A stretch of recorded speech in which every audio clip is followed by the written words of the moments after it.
Welcome to the Myles Hannak Show for July 28th, 2026. I'm Myles Hannak.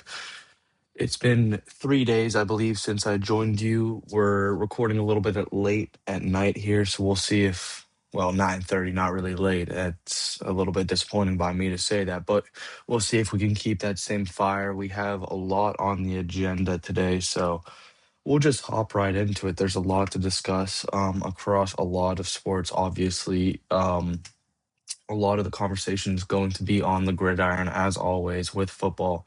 There's been a lot media days from Matt Campbell and all of the Big Ten in general. There's a lot of talking points from that. But before we dive into that and what all was said, with it being that time of year, a lot of obviously it's time to have your preseason picks of who's going to be the best players in the conference and where Penn State's going to finish in the Big Ten on the gridiron. And the Athletic and the Big Ten actual media poll came out for both first team, and not a single Penn State player was on that list, but it's not necessarily surprising. There was other big schools also omitted. I don't think Michigan had any on Big Ten's officials, so we'll have to see at the end of the year, but that's definitely something to cross-reference and a little bit surprising given the amount of veteran transfers, but it just speaks to the high level of the Big Ten, and we'll get to that a little bit later because there's some points on that as well. But with the preseason media polls as well, a lot of the on three and just shows had Penn State kind of in that middle region, either sixth or seventh.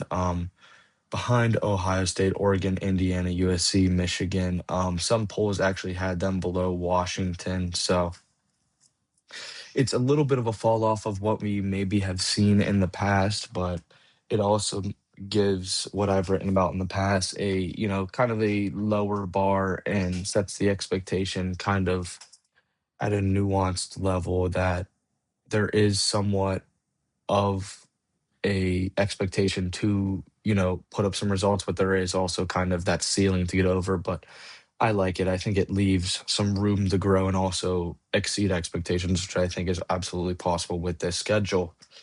But moving on with that, a little bit of optimism. I know those are some sour two parts to start on with football, but ESPN's FPI, which is the power index, came out, which is, where they project where Big Ten schools are going to finish, or not just Big Ten, all schools are going to finish in odds of making it to the CFP. Ohio State leads the batch, but interesting enough, Penn State found itself on this list with a 22% chance of making it to the CFP.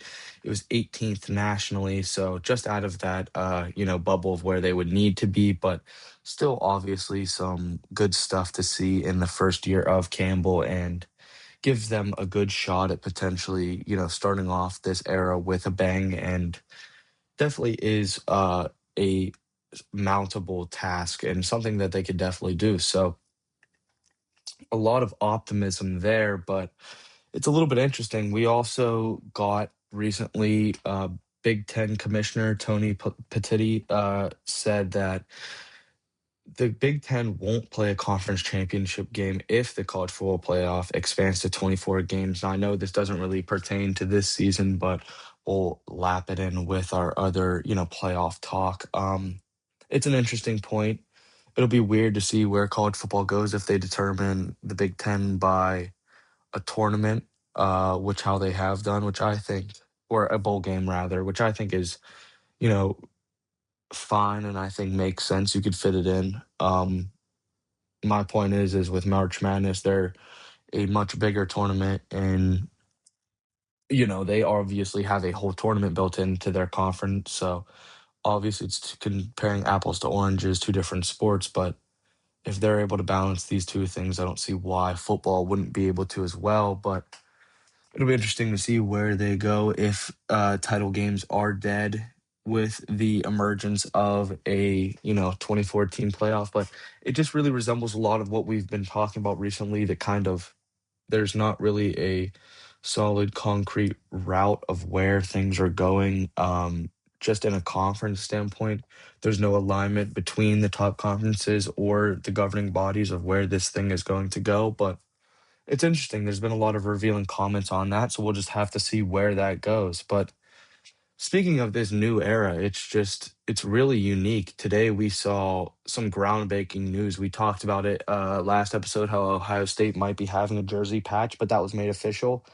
There's going to be a Chase logo. I think they're getting paid $17 million for it. All 36 Ohio State sports will wear these jersey patches. So obviously it's a big deal and they're paying a lot for it.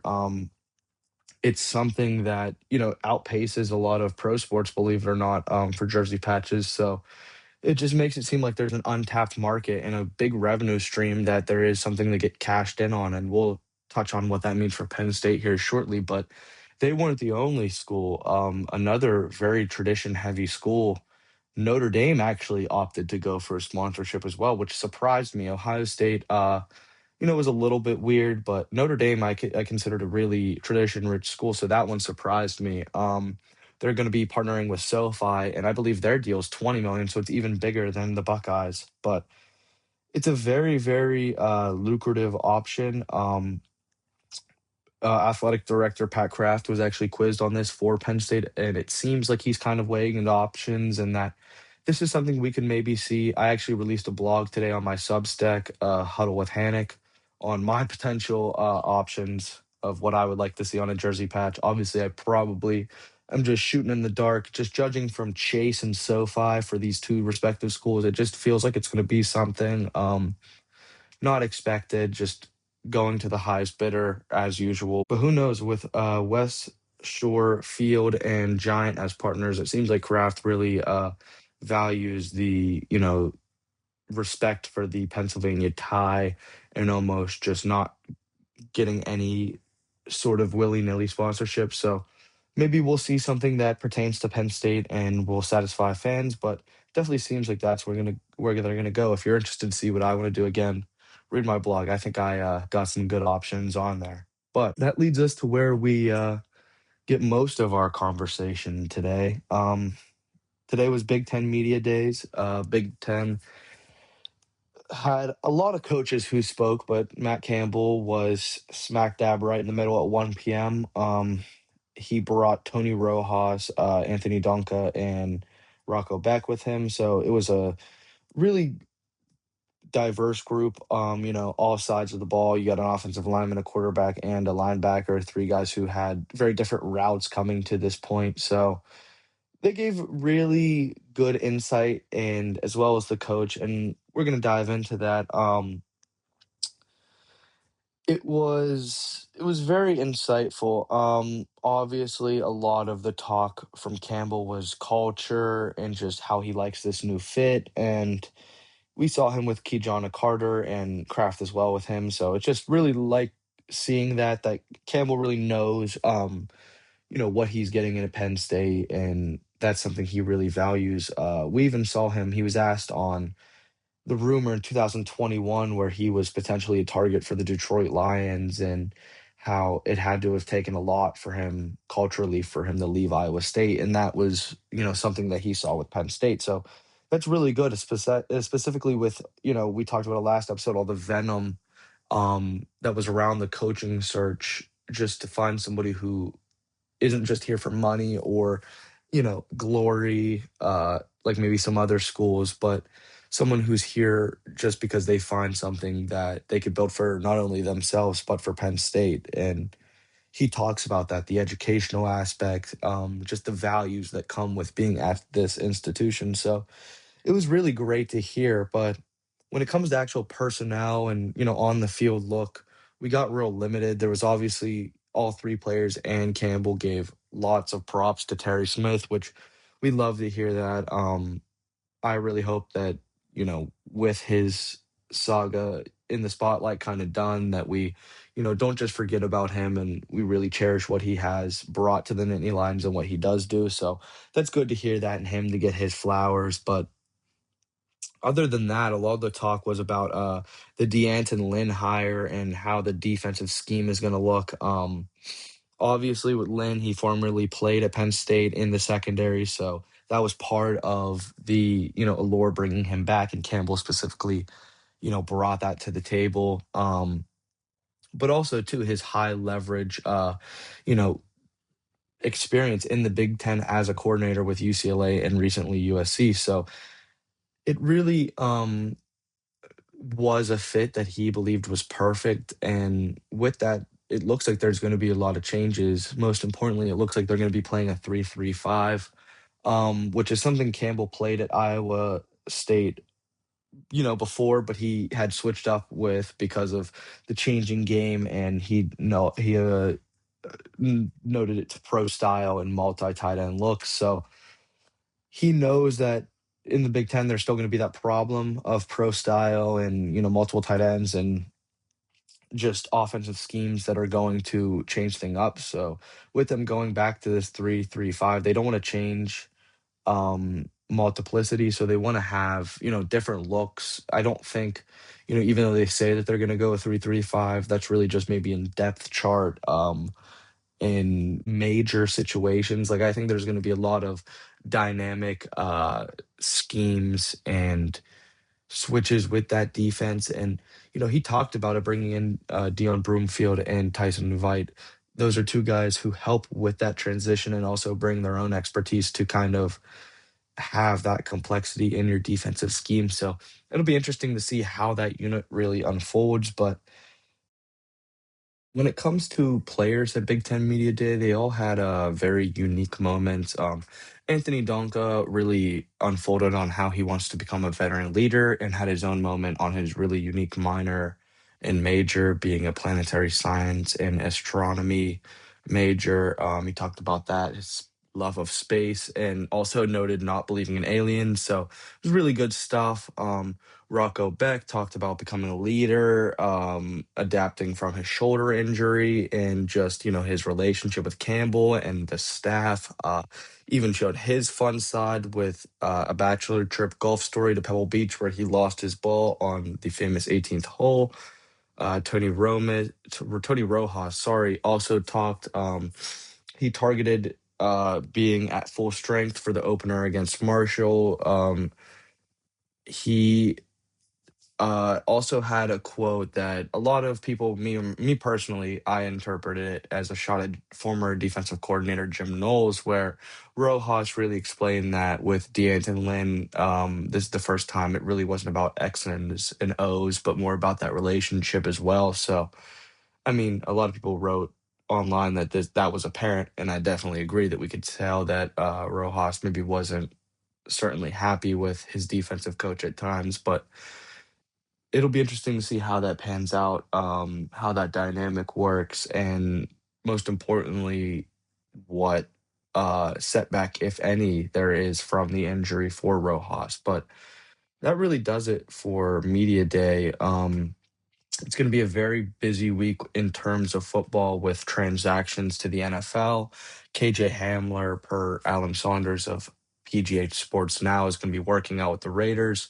Obviously, he was in the USL with Rocco Beck's dad, actually, as the coach, Anthony Beck. I believe it's of the Orlando Storm. I'm not sure of the USL exactly. Don't quiz me on that, but I do know Rocco Beck's dad was his coach. Obviously, Hamler was a former Penn State wide receiver, battled with some injuries, got cut from the Bills when they were on TV. So he brings a good dynamic player on the field, but also we've seen it when he was on TV with the Bills, a great character as well. So I'm rooting for him. I think he deserves to be back on a roster, and I wrote about that actually last year when he got cut. I think there's a lot of good fits for him, so we'll see how that unfolds. But he's just one of many. There's going to be a lot of Penn Staters, guys that didn't get drafted who are going to be looking for homes that maybe we see find them. A lot of those guys who got invited to training camps early. A lot of the UDFAs too. You're going to be keeping an eye on them, see where they slot in, see if they can, keep their spot on the team because ultimately they can still get cut. For the late round draft picks to make, a splash, but there's no storyline bigger than what Drew Aller does. And if he can be, you know, the backup quarterback or the QB3 with his competition with Ohio State alum Will Howard. But With NFL training camp, there's going to be a lot of talk about with Penn State alums, so definitely looking forward to it. But we move on to the hardwood. There was some revealing comments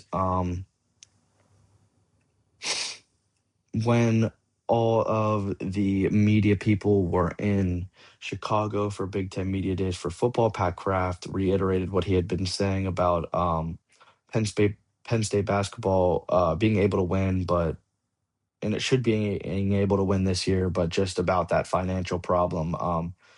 It was reiterating a lot of people's just anger maybe towards the program. And we saw a lot of that online recently because there's been a lot of pressure on Kraft with this. And if the results don't come, it feels like there's a lot of people that are going to be in the middle of a lot of fans firing. But other than that, it's just something that's continuous and something to keep an eye on. I think we're going to record a pod with us episode, so that's something to definitely keep an eye on to hear a more substantial breakdown of our thoughts on this whole NIL saga.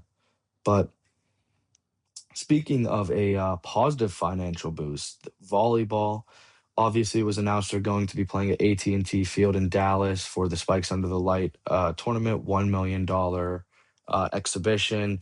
Each team is going to be paid $200,000 appearance, an additional $200,000 in prize money for winning, and the largest portion will go to the winner. Each school will decide how it distributes the money among all of its players. So it's obviously a big opportunity, not just for the student athletes, but also the school. It's going to be Nebraska to play Florida, and Penn State officially will play SMU. So obviously some big, matchups there. It's cool to see that Penn State's not going to just play Nebraska and they're going to go out of the conference, but obviously with it being just exhibition, not much at stake for the actual season except for those financial implications, but good opportunity. And it'll be interesting to see not only just how Penn State performs against SMU, but just to see how this whole event you know goes on, because I think it's something new for the next generation of sport, and if it goes well, it could be something we see a lot more of in the future. But other than that, there was some more scheduling news. Field hockey released its full promotional schedule. Beginning on September 13th against Princeton, it'll be Youth Day and Alumni Day. September 17th versus Maryland will be their Thon match. October 4th will be Senior Day. And then October 16th versus Ohio State will be Dream Crazy Day, which I'm not exactly sure what Dream Crazy Day is. That one really piques my interest. Don't know what that's going to be, but I'm really interested to. I might have to be that going to be a senior this graduating this winter. I think if there's any first field hockey game to go to, it's Dream Crazy Day. So I'm going to mark that one on my calendar, October 16th, the Myles Hannak Show live from Dream Crazy Day. So moving on, I know we talk a lot about recruiting. We had a light recruiting news this time. It's our first time we've talked about Penn State actually losing something, going in the opposite direction. This time it's men's soccer. Former midfielder Caden Grabfelder is now moved on to Pitt. He's staying in the Commonwealth, so he's had a very good career, all Big Ten in 2023. Started 45 of 49 career games, so obviously that's a big addition. And I do believe Penn State does play Pitt, so it'll be weird to see that. But other than that, it's going to be a big loss that they'll have to retool. Softball, there has been recent recruiting news that remains with Coach Crowell at the 14U PGF Nationals, which they were at the PGF Nationals not too long ago. Now they're going to be at the 14U ones, which insane that they're going to 14U for recruiting now. But hey, that's just, you got to get in early, I guess, and we'll get into that for a women's hockey commit that's actually on the bill. But the biggest softball news, Penn State's own Michaela Barbonente was named a European softball champion this week for Team Italy, and she absolutely played amazing. In 7 games, she started all 7, 27 at-bats, three home runs, seven RBIs, and she bat 556. So she played absolutely amazing, guiding her country to the top spot. So obviously great stuff for her. And let's just see what she does in the season. She's been one of their greatest players in the program in recent years. So let's hope she brings that luck as a champion home to Happy Valley. But I referenced it a little bit more. Women's hockey, we talked about it a few episodes ago. They were staying young with their recruiting, and that remained. They got a class of 2028 defender recently, Olivia Brandhausen. She committed to Penn State via her Instagram. She's a Stillwater, Minnesota native. She scored 4 goals and 21 assists in 30 games. So decent offensive production from the defensive spot. 16 years old. She was an invitee to the U18 Women's uh, National Festival alongside Penn State's Minka Keller and Sophie Morrow. So obviously getting that bond with two fellow Nittany Lions is going to be good. Obviously a little bit early before she can come to college, but getting those bonds and that relationship solidified early is integral, especially in this current age of college sports. But see what we can get from her down the line. Obviously, it's going to be a few years before we see her on campus, similar to Kathleen McCool, which we talked a few episodes ago about. But when it comes to hockey commitment news, that really wasn't the big one. Mike McCann, uh, college hockey news insider, was told that forward Justin LaRose will likely end up at Penn State.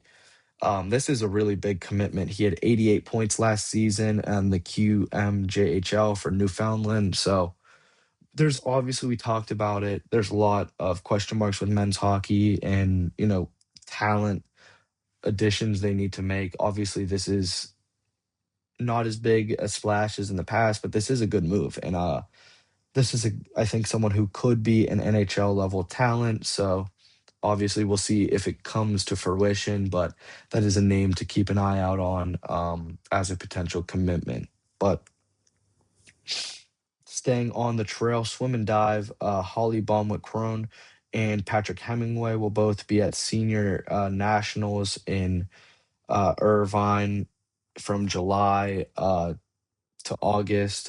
So we'll see if we hear any commitment news out of there. Obviously, they got a new head diving coach, so maybe this helped up Holly Bond with Crone to be able to get on the trail and make some moves. I don't know. Maybe we'll see if she uses the extra free time with not having to be a diving coach anymore to get some recruits. Who knows? But obviously, they're in the early efforts of trying to do something on the trail. But moving on to our closing topics, obviously, we talked about it a few episodes ago as well. Track and field was participating in the USA Track and Field Championships, wearing Adidas for the first time. And Maddie Pitt, it brought her some luck. She won six in the heptathlon. She earned a medal with that performance. Obviously, sixth is, it's something that you've on the surface, it doesn't seem like it's the greatest, but there's a lot of good competition there. A lot of not even just college talent, high school talent, international talent. So, or not international talent, but college talent. So, or not high school talent. So it's something that it is really to be proud of, and a lot of anticipation to what she can bring at the outdoor season here coming up. But moving on, other than that, the only other bonus topic we have is that Giant Food was named the official grocery partner of Penn State Athletics. It was the first cornerstone partner, they referred to it, of the new Beaver Stadium.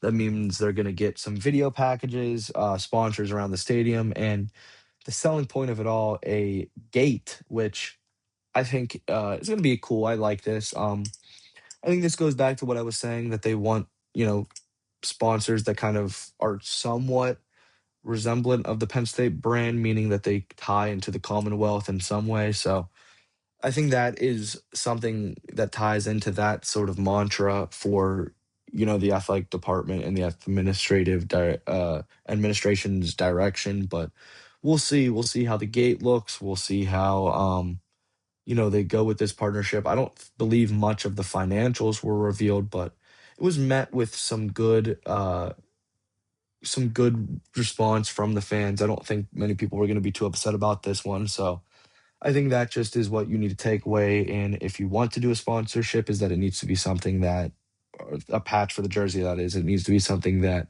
the fans can, get behind and, not personally identify with, which a lot of people can with Giant. Mean, there is one just near campus, so whatever they do with the sponsorship patch, it kind of needs to be in that same realm. It needs to be something that people can identify with and get behind. But that pretty much does it for July 28th, 2026. I'm Myles Hannak for the Myles Hannak Show, signing off. I'll probably be away for about a week or so, maybe not, but if I do, just don't try to miss me too much.